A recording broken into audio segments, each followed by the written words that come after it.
Did anybody ever give you constructive feedback in a way that made you feel ashamed? Did you ever give feedback to another person just to have that person blow up in your face such that you decided you are never ever giving that person feedback ever again?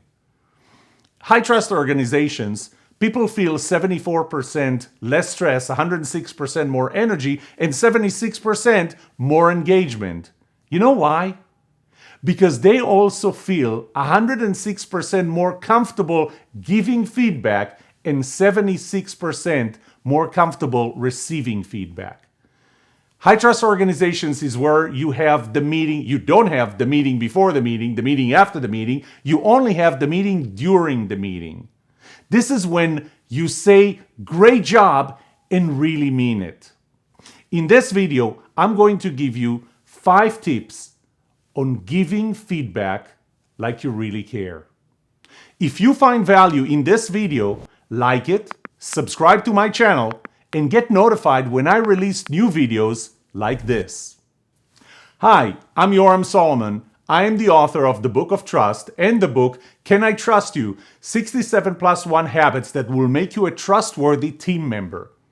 At the end of this video, I will give you a handout with the feedback pledge that I use with a lot of organizations. This video is part 1 of 2. In the next part, I will talk about receiving feedback like it really matters to you. In the comment section below, write what do you do to give feedback that you found is effective. Tip number 1, is it positive or negative feedback? If you have positive feedback to deliver, do it publicly. Do it behind somebody else's back. Do it anywhere. Do it, shout it off the mountaintops. Do it wherever you can, whenever you can. However, if you have negative feedback to deliver, make it in a way that will not make the other person ashamed. Give it in a way that would make them receptive, that would allow them to be open to listen to you. Do it privately. Always do it privately.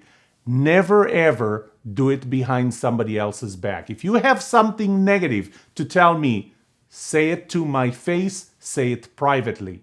Don't do it behind my back. And oh, by the way, never ever put anyone else on BCC.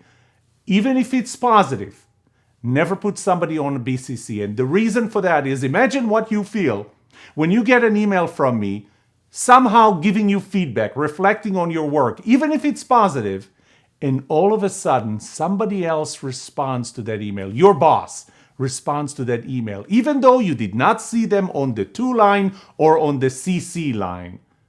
They must have been on BCC. You are not going to trust me with feedback after this. Tip number 2, why are you giving feedback? You have to ask yourself when you're about to give someone feedback, especially if it's negative feedback. If it's positive feedback, don't overthink it. But if it's negative feedback, do it for the right reasons. Don't do it with an intention of shaming the other person. Don't do it with an intention of making them feel small. Don't do it to get more power. Do it because you want to give them some feedback that they can use, something that's really constructive. Don't use the word constructive as a punchline. Do it because you really want to help them. And very important, tell them why you're doing this. Tell them that you're doing this to help them improve. Don't do it in a condescending way. Do it in a direct, in a real way. Tip number 3, deliver feedback face to face. This is especially important if you're delivering negative feedback. It's less important when you deliver positive feedback because that has a generally positive effect. Unless it's really important for them to know that you really mean it. Because they will tell that you mean it when they see you, when they hear your tone of voice, and when they see your body language. The consistency between what you say and how you say it is very important. One, for them, for the other person, not to make any assumptions. Because when you just send a text or an email, I can make a lot of assumptions on what do you really mean and what did you really mean by these words and what did you really mean when you say it this way. But when you see me face to face. You can hear how I deliver that feedback, and you can see my entire body language in how I deliver it, and especially when they're consistent. Because I'll tell you something, if I say something to you, but my body language says something else, they're not going to make assumptions, but they're going to know that you are not standing behind what you really said. So stand behind what you said and let your body language and your tone of voice be consistent with the feedback that you're actually delivering. Tip number 4, the right place and the right time. When you deliver feedback, again, especially negative feedback, there is the right place and there's the right time. Start with just one simple question when you're asking the other person. Again, catch them when they're alone. Catch them when you can't make them feel ashamed, when there's nobody else watching, when there's nobody else even seeing them. You know, some of the offices we have windows, and I can stand there and I can scold you, and everybody else is going to see that through that window. So make sure that you do that in a place that's really, really private. But start with this one question. Can I give you feedback? Can I give you feedback now? There's another question that sometimes I ask, especially when somebody asks me to give them feedback. I ask them, do you want the truth or do you want me to sugarcoat it? I've yet to have somebody respond with, oh, please sugarcoat it. Just lie to me, please. No, they do want to know the truth, but you are kind of setting it up when you ask, can I give you feedback? Maybe this is not the right time for them. By the way, and in the next video I'll talk about that, when somebody asks you if this is the right time and it's not the right time for you, let them know. When I ask, can I give you feedback here and now? I listen to the answer. If they say no, I will not do that. At least not now, not here. Tip number 5, no BS. I call this one the November Oscar Bravo Sierra, or no BS rule, or no BS tip. You know, you may have heard, or maybe somebody taught you of the sandwich approach to giving feedback, which is you start with something positive, then you stick the knife, then you end with something positive. And because you started and you ended with something positive, then overall this is going to be positive. I don't know that I'm a big believer in that. I think that part of it is really BS. It's because, you know, somebody says something to me. I can see on their faces, I can hear from the tone of voice that the knife is about to come. So why start, with BS? How about you start straight to the point? So don't use the sandwich approach. You have feedback to give that feedback. Now, own what you are giving as feedback. One of my pet peeves is when somebody comes to me and says, other people were saying that. What other people? Why didn't they come to me? But you're coming to me. Own the feedback that you give. I'm never going to say, other people have said that. This is what I feel. This is what I'm seeing. I'm the one telling you that. The third part of this is it takes me back to when I was an executive in a Silicon Valley company, a large public company actually. And we were doing those monthly retreats, executive retreats. And our VP of HR, his name was Tom Capizzi. Actually, his name still is Tom Capizzi. We're just not working together anymore. He said something that will never, ever get out of my head. He said, when somebody gives you feedback, keep in mind that 10% of it is real and 100% of it is in perception. It's true in perception.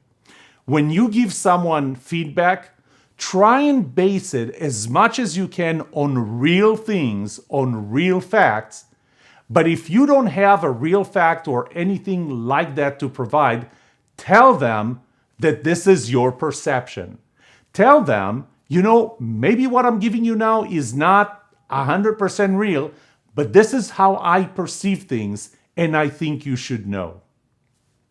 Next part of that is of not delivering BS or no BS delivery. Say what you mean what you say, and oh, by the way, don't be mean when you say it. I saw this slogan on a class that one of my daughters was taking in elementary school. But, don't separate what you mean with the words you're actually saying, especially when you're there in person, which is the way I suggested that you deliver feedback. Say what you mean. If you say something else, the other person will tell that you say one thing and you mean something else. So say what you mean and mean what you say. Now, being direct and being no BS, I want to make sure that you are avoiding a few things such as, there are some high ground words that you can use, such as, I know more than you will ever know. When you say something like this, the other person clams up. They're not going to listen to you anymore. So try and avoid statements like this. Or, for example, you're saying something the other person didn't understand, and you go on with, you did not understand a single word that I said. You think they're going to listen to you after that? So avoid statements like these. Avoid statements that would make the other person shut down and not listen to you anymore. Remember to say this is how you perceive things. And finally, not as a phrase, really be constructive. When you deliver that feedback, in order to deliver it with no BS, really deliver it with the context, in the context of how they're going to be better, not just about you. Well, that's it. As I promised, if you look down in the description or in the comments, you will see a link to the feedback pledge. A feedback pledge, that's one page that I use with organization. They actually hang it on walls, and they just live up to that feedback pledge on how to deliver and to receive feedback. Write down in the comments or in the description. And once again, if you like the content of this video, like it below, subscribe to it. Get notified when I release more videos just like this. I hope this was valuable to you. I will see you on the next video.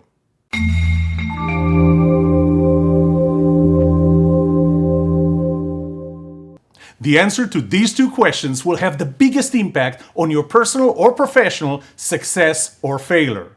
Can I trust you? And can you trust me? If you want to know more, subscribe to our channel or follow us through the links on the right.